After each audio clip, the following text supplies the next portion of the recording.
आप सभी का इस्तकबाल है आपके अपने official YouTube channel chalk and duster academy पर। उम्मीद है आप लोग खैरियत से होंगे और आप जो है वो अपनी तैयारी अच्छे से कर रहे होंगे। रिवीजन जो है वो आप लोग अपनी किताबों से, अपने नोट से या यूट्यूब से जो है वो कर रहे होंगे। आप जो है वो अपनी तैयारी को जो है वो कम मत कीजिएगा। जैसे जैसे दिन करीब आते हैं आप लोग जो है वो अपनी तैयारी को और उतनी मजबूत कर लीजिएगा, क्योंकि एग्ज़ाम जो है वो आपका बहुत करीब है। कह सकते हैं कि बिल्कुल आपके सर पर है, ज़्यादा दिन बाकी नहीं है।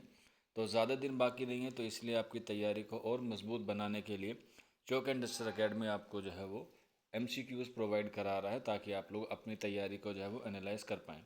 और आज के सेशन में हम लोग बात करेंगे उर्दू के साथ साथ टीचिंग एप्टीट्यूड के या टीचिंग मैथोलॉजी के जो सवाल आते हैं उनको भी आज हम लोग सोल्व करेंगे। मैंने आपसे वादा किया था कि पार्ट 2 में जो आते हैं सवालात उनके भी मैं आपको जो है वो कुछ पेपर या कह सकते हैं कुछ क्वेश्चंस पेपर या MCQ जो है मैं आपको कराऊंगा। तो आज उर्दू के साथ साथ आपको इस टेस्ट में जो है वो MCQ भी मिलेंगे टीचिंग एप्टीट्यूड के या टीचिंग मैथोलॉजी के। और मैं आपको बताता चलूँ कि वो सवाल जो होंगे वो हिंदी में होंगे और एग्ज़ाम में भी आपको हिंदी में ही मिलेंगे, या फिर आप अगर लैंग्वेज वहाँ पर इंग्लिश चूज़ करते हैं तो वहाँ पर आपको इंग्लिश में ही मिलेंगे। तो चलिए फिर बिना किसी देरी के आज का जो हमारा टेस्ट है वो शुरू करते हैं। पहला सवाल है हमारे सवाल जो है वो है बलराज मीना की पैदाइश कब हुई थी। तो इसका सही आंसर हो जाएगा ऑप्शन 2, यानी कि 1935 में। अगला सवाल, बलराज मीना की पैदाइश किस जगह पर हुई थी। तो पैदाइश हुई थी 1935 में और जगह थी पंजाब। ऑप्शन 3 जो है वो दुरुस्त आंसर हो जाएगा। अगला सवाल, बलराज मीना की वफ़ात कब हुई थी। क्वेश्चन नंबर 3 है और इसका करेक्ट आंसर हो जाएगा ऑप्शन 4, यानी कि 2016 में उनकी वफ़ात हुई थी। अगला सवाल, अहमद कासमी का तखल्लुस क्या था या क्या है। क्वेश्चन नंबर 4 है और इसका सही आंसर हो जाएगा ऑप्शन 3, यानी कि अहमद नदीम कासमी का तखल्लुस नदीम था। अगला सवाल अगला सवाल है, मोहम्मद मुजीब का सबसे मशहूर ड्रामा कौन सा माना जाता है। क्वेश्चन नंबर 5 है और इसका सही आंसर हो जाएगा ऑप्शन फर्स्ट, यानी कि खाना जंगी। अगले सवाल की तरफ बढ़ते हैं। क्वेश्चन नंबर 6 है, खाना जंगी ड्रामा किस सन में लिखा गया। क्वेश्चन नंबर 6 है और इसका करेक्ट आंसर हो जाएगा ऑप्शन 2, यानी कि 1946 में ये लिखा गया ड्रामा खाना जंगी। अगला सवाल, मोहम्मद मुजीब की विलादत कब हुई थी। क्वेश्चन नंबर 7 है और इसका करेक्ट आंसर हो जाएगा ऑप्शन 4, यानी कि 1902 में मोहम्मद मुजीब की पैदाइश हुई थी। अगला सवाल, मोहम्मद मुजीब की किताब रूसी अदब कितनी जिल्दों पर मुश्तमिल है। क्वेश्चन नंबर 8 है और इसका दुरुस्त आंसर हो जाएगा ऑप्शन फर्स्ट, यानी कि 2 हिस्सों पर मुश्तमिल है मोहम्मद मुजीब की किताब रूसी अदब। अगला सवाल, 1965 यानी कि 1965 में मोहम्मद मुजीब को किस खिताब से नवाजा गया। क्वेश्चन नंबर 9 है तो इसका सही आंसर हो जाएगा ऑप्शन फर्स्ट, यानी कि उनको पद्म भूषण से नवाजा गया। अगला सवाल, अंजाम ड्रामा के मुसन्निफ़ का नाम क्या है। क्वेश्चन नंबर 10 है तो इसका सही आंसर हो जाएगा ऑप्शन 3, यानी कि मोहम्मद मुजीब का ये ड्रामा है अंजाम। अगले सवाल की तरफ बढ़ते हैं। क्वेश्चन नंबर 11, नावलेट उस रास्ते पर के मुसन्निफ़ कौन है। क्वेश्चन नंबर 11 है और इसका करेक्ट आंसर हो जाएगा ऑप्शन 2, यानी कि अहमद नदीम कासमी का ये नावलेट है। अगले सवाल की तरफ बढ़ते हैं। क्वेश्चन नंबर 12 है, चौपाल किसका अफसानवी मजमूआ है। तो इसके 4 ऑप्शन दिए गए हैं आपको, तो इसका सही आंसर हो जाएगा क्वेश्चन नंबर 12 का ऑप्शन फर्स्ट, यानी कि अहमद नदीम कासमी इसका दुरुस्त आंसर हो जाएगा। अगले सवाल की तरफ बढ़ते हैं। अहमद नदीम कासमी का पहला शेरी मजमूआ धड़कन कब शाये हुआ था।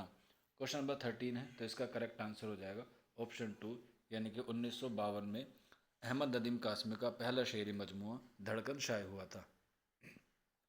अगला सवाल, अहमद नदीम कासमी की पहली नज़म कौन सी है। टाइपिंग में थोड़ा मिस्टेक हो सकता है तो आप लोग उसे नेगलेक्ट कर सकते हैं। मेरे तलफ़ुज़ पे या मेरी प्रोनाउंसिएशन पे आप लोग ज़्यादा गौर व फिक्र दीजिएगा कि मैं क्या बता रहा हूँ। तो क्वेश्चन नंबर 14 है, अहमद नदीम कासमी की पहली नज़म कौन सी है। क्वेश्चन नंबर 14 है तो इसका सही आंसर हो जाएगा ऑप्शन फर्स्ट, यानी कि रोज़नामा उनकी पहली नज़म है।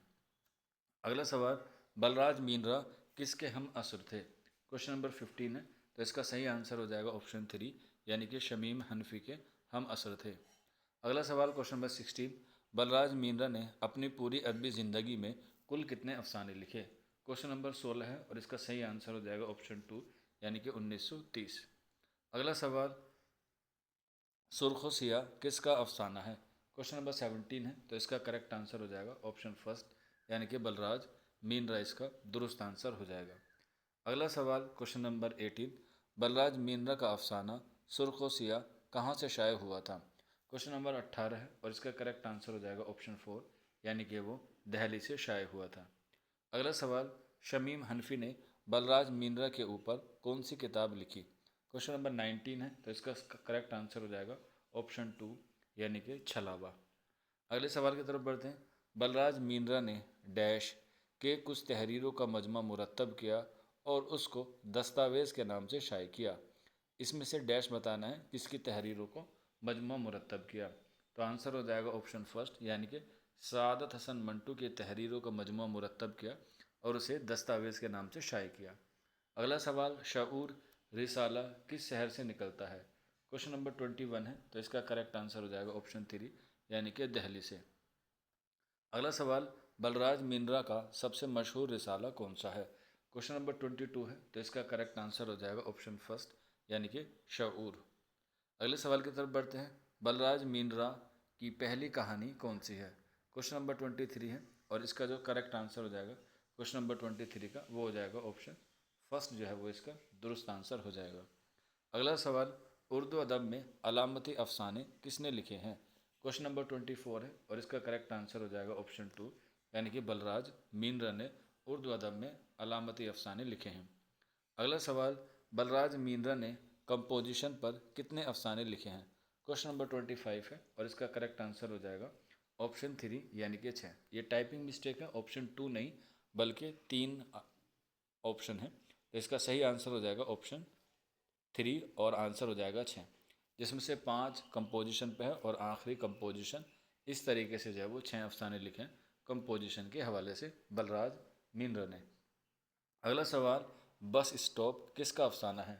क्वेश्चन नंबर 26 है, तो इसका भी करेक्ट आंसर हो जाएगा ऑप्शन फर्स्ट यानी कि बलराज मीनरा का ये अफसाना है। अगला सवाल, नए अफसाना निगार के नाम के मुसन्निफ कौन है? क्वेश्चन नंबर 27 है, तो इसका करेक्ट आंसर हो जाएगा ऑप्शन फर्स्ट यानी कि इंतज़ार हुसैन की ये तसनीफ़ है नए अफसाना निगार के नाम। अगला सवाल, नीला पत्थर किसका अफसानवी मजमुआ है? क्वेश्चन नंबर 28 है, ऑप्शन है आपकी बलराज मीनरा, मोहम्मद मुजीब, अहमद नदीम कासमी या अल्ताफ़ हुसैन हाली। तो इसका सही आंसर हो जाएगा ऑप्शन 3 यानी कि अहमद नदीम कासमी की ये तसनीफ़ है। अगला सवाल क्वेश्चन नंबर 29, सियासत रिसाला किस जगह से निकलता था? क्वेश्चन नंबर 29 है, तो इसका करेक्ट आंसर हो जाएगा ऑप्शन 3 यानी कि ये लखनऊ से निकलता था। अगला सवाल, अहमद नदीम कासमी ने अपना पहला शेर किसकी वफ़ात पर लिखा था? Option A Mohammad Hussain Azad, option 2 Maulana Mohammad Ali Jauhar, option 3 Altaf Hussain Hali और ऑप्शन 4 असदुल्ला खां गालिब। तो इसका सही आंसर हो जाएगा ऑप्शन 2 यानी कि मौलाना मोहम्मद अली जौहर। अगला सवाल, अहमद नदीम कासमी को कितनी बार आदमजी अवार्ड मिला?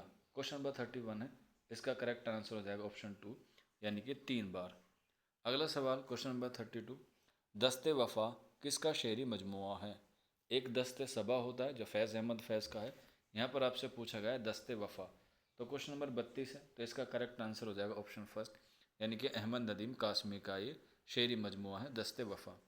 अगला सवाल, मोहम्मद मुजीब का अफसानवी मजमुआ कौन सा है? क्वेश्चन नंबर 33 है, आंसर हो जाएगा ऑप्शन 2 यानी कि कीमिया गिर जो है वो इसका दुरुस्त आंसर हो जाएगा क्वेश्चन नंबर 33 का। अगला सवाल, मोहम्मद मुजीब किस सिंह से ताल्लुक़ रखते थे? क्वेश्चन नंबर 34 है, तो इसका करेक्ट आंसर हो जाएगा ऑप्शन फर्स्ट यानी कि वो ड्रामा निगारी में ताल्लुक़ रखते थे और मोहम्मद मुजीब ने कुल 8 ड्रामे जो हैं वो लिखे हैं। अगला सवाल क्वेश्चन नंबर 35, मोहम्मद मुजीब का सबसे मशहूर ड्रामा कौन सा है? क्वेश्चन नंबर 35 है, तो इसका करेक्ट आंसर हो जाएगा ऑप्शन 3 यानी कि खाना जंगी।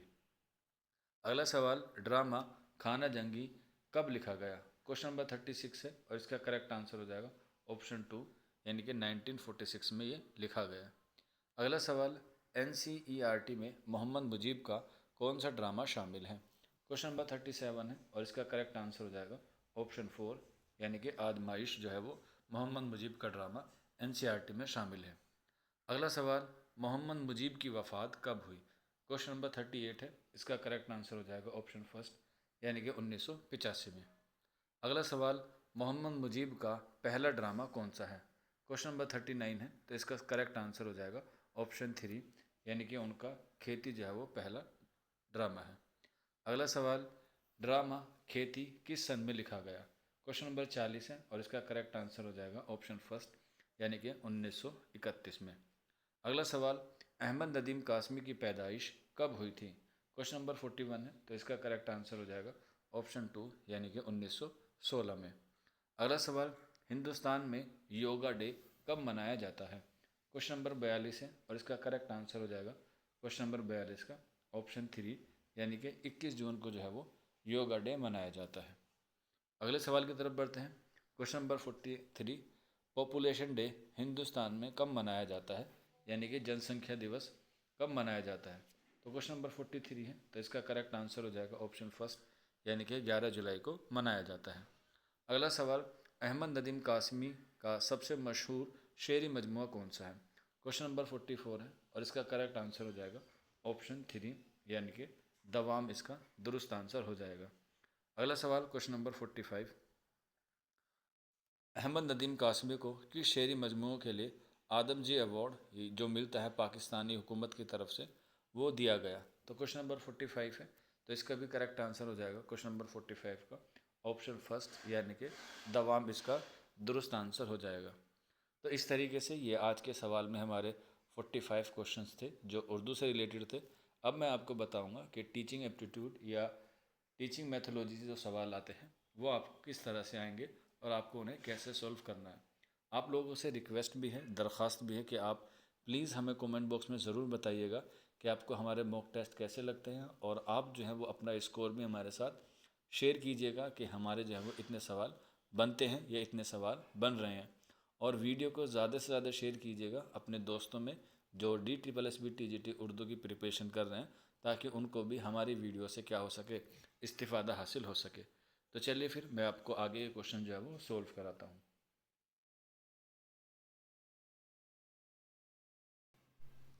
तो चलिए बच्चों, शुरू करते हैं अपना टीचिंग एप्टीट्यूड का जो पोर्शन है।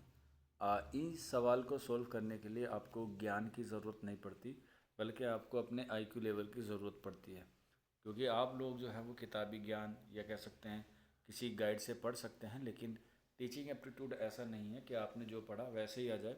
वहाँ पर सिचुएशन के एतबार से आपको सवाल मिल सकते हैं। तो ये वाले सवाल आप लोग प्रैक्टिस करेंगे तो आपको अंदाज़ा हो जाएगा कि सवाल इस तरह के आते हैं। तो पहला सवाल है आपकी स्क्रीन पर कि निम्न में से कौन सा कथन सत्य नहीं है? तो पहला है शिक्षक जन्मजात होते हैं। ऑप्शन बी, शिक्षकों को प्रशिक्षित किया जा सकता है। ऑप्शन सी, शिक्षण एक कला है। और ऑप्शन डी, उपरोक्त सभी। तो यहाँ पे आपको बताना है सत्य नहीं है, तो इसका सही आंसर हो जाएगा ऑप्शन सी, यानी कि शिक्षण एक कला है। ये क्या है? सत्य नहीं है। अगला सवाल है क्वेश्चन नंबर 2, परम शिक्षा परम धन है क्योंकि इसे कोई छीन नहीं सकता, इसे जितना बांटा जाए यह उतनी ही बढ़ती है, इसे कोई चुरा नहीं सकता। और ऑप्शन डी, उपरोक्त सभी। तो इसका सही आंसर हो जाएगा ऑप्शन डी, यानी कि उपरोक्त सभी। अगले सवाल की तरफ बढ़ते हैं। शिक्षा को परिभाषित किया जाता है कैसे? ऑप्शन ए, अनुभवों के द्वारा होने वाली ज्ञान वृद्धि के रूप में। ऑप्शन बी, पुस्तकों से ज्ञान प्राप्ति के रूप में। ऑप्शन सी, विद्यालय शिक्षा के पर्यायवाची शब्द के रूप में। या डी, जीवन की तैयारी के रूप में। तो क्वेश्चन नंबर 3 है, तो इसका करेक्ट आंसर हो जाएगा ऑप्शन फर्स्ट, यानी कि अनुभवों के द्वारा होने वाली ज्ञान वृद्धि के रूप में शिक्षा को परिभाषित किया जा सकता है। अगला सवाल है क्वेश्चन नंबर 4 है, शिक्षण के लिए ज्ञान, प्रशिक्षण, अनुभव तथा अनुसंधान के अलावा और किस बात की आवश्यकता पड़ती है? क्वेश्चन नंबर 4 है, सकारात्मक अभिवृत्ति की, अभिरुचि की, ए और बी दोनों की, या डी, इनमें से किसी को नहीं। क्वेश्चन नंबर 4 है, तो इसका करेक्ट आंसर हो जाएगा ऑप्शन सी, यानी कि ए और बी दोनों की क्या पड़ती है? आवश्यकता पड़ती है। अगला सवाल क्वेश्चन नंबर 5 है, शिक्षण अभिरुचि का एक महत्वपूर्ण पहलू है। ऑप्शन ए, छात्रों की क्रियाशीलता पर अंकुश लगाने की क्षमता। ऑप्शन बी, शिक्षण को रोजगार उन्मुख बनाने की क्षमता। ऑप्शन सी, शिक्षण को विद्यार्थी उन्मुख बनाने की क्षमता। और ऑप्शन डी, उपरोक्त सभी। तो क्वेश्चन नंबर 5 है, तो इसमें करेक्ट आंसर हो जाएगा ऑप्शन सी, यानी कि शिक्षण को विद्यार्थी उन्मुख बनाने की क्षमता। अगला सवाल क्वेश्चन नंबर 6 है, यदि आपको अंतः सेवा प्रशिक्षण के लिए कहीं भेजा जाए तो आप वहाँ क्या करेंगे? तो ऑप्शन है अनुभवी शिक्षकों के अनुभव सीखेंगे, शिक्षण की नई नई विधियाँ सीखेंगे, शिक्षकों से अपना संपर्क बढ़ाएंगे, और ऑप्शन डी उपरोक्त सभी। तो सही आंसर हो जाएगा ऑप्शन डी, यानी कि उपरोक्त सभी जो है वो इसका दुरुस्त आंसर हो जाएगा। अगले सवाल की तरफ बढ़ते हैं। क्वेश्चन नंबर 7 है इसमें, शिक्षा को सर्वोत्कृष्ट रूप में परिभाषित किया जा सकता है, कैसे? ऑप्शन है अन्य व्यक्तियों के अनुमानों की जांच के आधार पर, एक सभ्य व्यक्ति के अनुभवों के आधार पर, एक ऐसी प्रक्रिया के रूप में जो दूसरे व्यक्तियों में परिवर्तन लाती है, या ऑप्शन डी बौद्धिक अभिवृद्धि के आधार पर। तो क्वेश्चन नंबर 7 है, इसका सही आंसर हो जाएगा ऑप्शन सी, इसका दुरुस्त आंसर है। अगला सवाल, आपके विचार में शिक्षण क्या है? एक क्रिया मात्र, एक तपस्या, एक कौशल, या एक कला? तो क्वेश्चन नंबर 8 है, तो इसका करेक्ट आंसर हो जाएगा ऑप्शन सी, यानी कि शिक्षा क्या है, एक कौशल है और एक स्किल है। क्वेश्चन नंबर 8 का ऑप्शन सी दुरुस्त है। अगले सवाल की तरफ बढ़ते हैं। क्वेश्चन नंबर 9, जीवन में सफलता अर्जित करने के लिए आवश्यक है, क्या आवश्यक? वो ऑप्शन के अकॉर्डिंग आप सही बताइएगा। तो इसका सही आंसर हो जाएगा क्वेश्चन नंबर 9 का ऑप्शन फर्स्ट, यानी कि प्रतिकूल परिस्थितियों के अनुरूप अपने आप को ढाल लेना और परिश्रम से ना भागना दुरुस्त आंसर हो जाएगा। अगला सवाल क्वेश्चन नंबर 10 है, शिक्षक की योग्यता एवं आचरण का सबसे अच्छा मूल्यांकन करते हैं। क्वेश्चन नंबर 10 है, तो आंसर हो जाएगा उनके शिष्य, सी आंसर दुरुस्त हो जाएगा। अगला सवाल क्वेश्चन नंबर 11, आपके विचार में शिक्षा का उद्देश्य होना चाहिए? तो 4 ऑप्शन है इसमें, छात्रों की मानसिक योग्यता का विकास, छात्रों का सर्वांगीण विकास, छात्रों को साक्षर बनाना, या शिक्षा अर्जित करने के बाद नौकरी। तो इसका सही आंसर हो जाएगा ऑप्शन बी, यानी कि छात्रों का सर्वांगीण विकास करना। अगले सवाल की तरफ बढ़ते हैं। क्वेश्चन नंबर 12, वैसे आपके एग्जाम में 10 आएंगे, लेकिन मैं कोशिश कर रहा हूँ कि आपको कुछ ज़्यादा क्वेश्चंस कराऊँ। तो यहाँ पर आप देखेंगे 12वां क्वेश्चन है, शिक्षक शिक्षिकाओं की प्रतिष्ठा एवं मान में आई गिरावट का मुख्य कारण क्या है? क्वेश्चन नंबर 12 है, तो इसका करेक्ट आंसर हो जाएगा ऑप्शन सी, यानी कि शिक्षण के प्रति उनकी लापरवाही जो है वो दुरुस्त आंसर हो जाएगा। अगले सवाल की तरफ बढ़ते हैं। क्वेश्चन नंबर 13 की तरफ, शिक्षण व्यवसाय अन्य व्यवसायों से उत्तम है क्योंकि इसमें शिक्षक को समाज में उच्च स्थान दिया जाता है, उत्पाद का मूल्य निर्धारित नहीं किया जा सकता, वर्ष में छुट्टियां बहुत अधिक होती हैं, बिल्कुल सही बात है। उसके बाद ऑप्शन डी उत्पाद छात्र जीते जागते रूप में शिक्षक की आत्मा संतुष्टि का माध्यम बनते हैं। क्वेश्चन नंबर 13 है, तो इसका सही आंसर हो जाएगा ऑप्शन डी, यानी कि उत्पाद यानी कि छात्र जीते जागते रूप में शिक्षक की आत्म संतुष्टि का माध्यम बनते हैं, यानी कि जो टीचर बच्चों को पढ़ाता है वो आगे चल के कामयाब होते हैं। यही क्या है उनके लिए सबसे बड़ी गर्व की बात है। जैसे आप मुझसे पढ़ रहे हैं, आपका सिलेक्शन हो जाएगा, हमें यकीन है।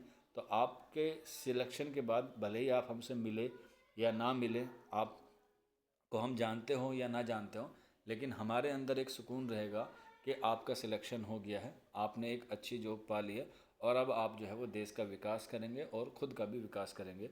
तो इसीलिए हम टीचर जो हैं वो सिर्फ आप लोगों के लिए वीडियोस बनाते हैं, आप लोग उसे प्यार देते हैं, इज़्ज़त देते हैं, वही हमारे लिए क्या होती है, हमारी कमाई होती है। और जब आपका सिलेक्शन हो जाता है तो इस बात पे आपसे ज़्यादा जो है वो हमें क्या होता है, गर्व और खुशी महसूस होती है। तो अगले सवाल की तरफ बढ़ते हैं। कभी कभी बहुत विद्वान व्यक्ति भी अच्छा शिक्षक नहीं बन पाता, इसका संभावित कारण हो सकता है। क्वेश्चन नंबर क्या है? क्वेश्चन नंबर है 14, और इसका करेक्ट आंसर हो जाएगा ए और बी, यानी कि डी करेक्ट हो जाएगा।